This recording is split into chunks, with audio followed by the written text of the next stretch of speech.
Picture this, a wedding ring, sitting alone on a kitchen table. No note, no goodbye, just silence.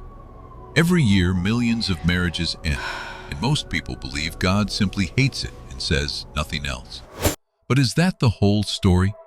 Tonight, we open the book that started it all and ask the question few pastors dare to answer clearly. What does the Bible really say about divorce? This is more than an ancient rule. It's a question about broken vows, wounded hearts, and a God who sees it all. Some call divorce a sin with no exceptions. Others say it's simply a legal matter. Both can't be right. To find the truth, we have to go back, past today's courtrooms, past every modern opinion, all the way to the very first marriage in a garden called Eden.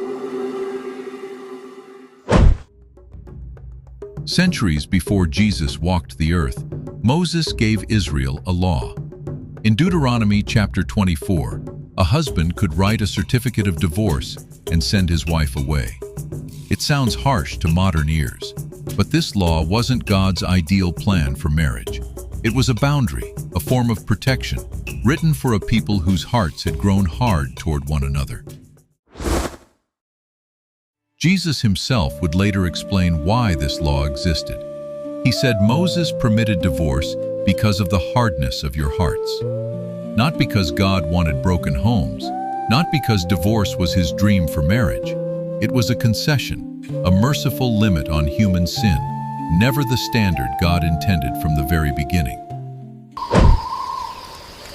So what was the beginning?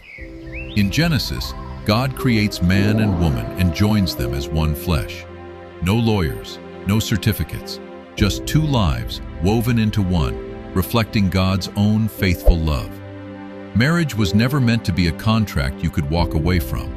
It was designed as a covenant, sacred, permanent, and built to last a lifetime. Centuries later, through the prophet Malachi, God speaks with striking honesty. I hate divorce, he says, and I hate the covering of violence with garments. Strong words, not because God is cruel toward the hurting, but because he sees every marriage as sacred and every broken vow as a wound to something he created to reflect his own faithfulness. To show Israel what unfaithfulness looked like, God gave the prophet Hosea an unusual command. Marry a woman who would betray him. Gomer walked away again and again, yet Hosea kept pursuing her, kept buying her back. It wasn't just a strange marriage. It was a living picture of God's relentless love toward a people who kept breaking their vows to him. Fast forward to Jesus' time. Religious leaders corner him with a trap.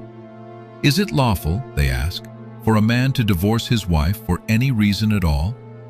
They wanted Jesus to contradict Moses or contradict God. But Jesus refused to play their game. Instead, he pointed them somewhere they didn't expect, all the way back to creation itself. Haven't you read, Jesus said, that at the beginning the Creator made them male and female, and the two become one flesh? Then he added the line that echoes through history. What God has joined together, let no man separate. Jesus wasn't giving a new law. He was restoring God's original heart for marriage.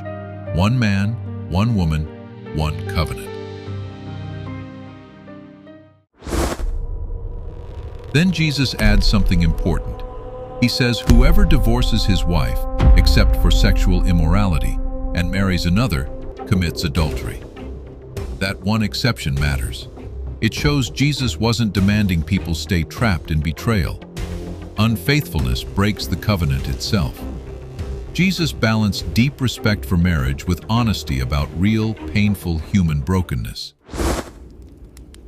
Years later, the Apostle Paul faced a new question. What if a believer is married to someone who refuses to follow Christ? Paul writes, if the unbeliever leaves, let it be so. The brother or sister is not bound in such circumstances. God calls his people to peace, not to a lifetime chained to someone determined to walk away.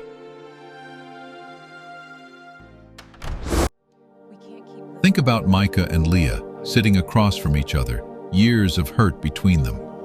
Scripture doesn't ignore stories like theirs. The Bible never pretends divorce is painless or simple, but it also never abandons people in their pain. Whatever chapter you're in tonight, the same God who wrote these words is still writing redemption into broken stories. Will you give me a drink? If you've walked through divorce, hear this clearly. God's mercy is bigger than your past. There is no verse that says you're disqualified from His love. Jesus Himself sat with the woman at the well who had been through 5 marriages and offered her living water, not shame.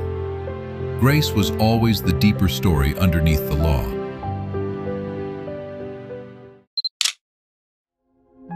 So what does the Bible really say about divorce?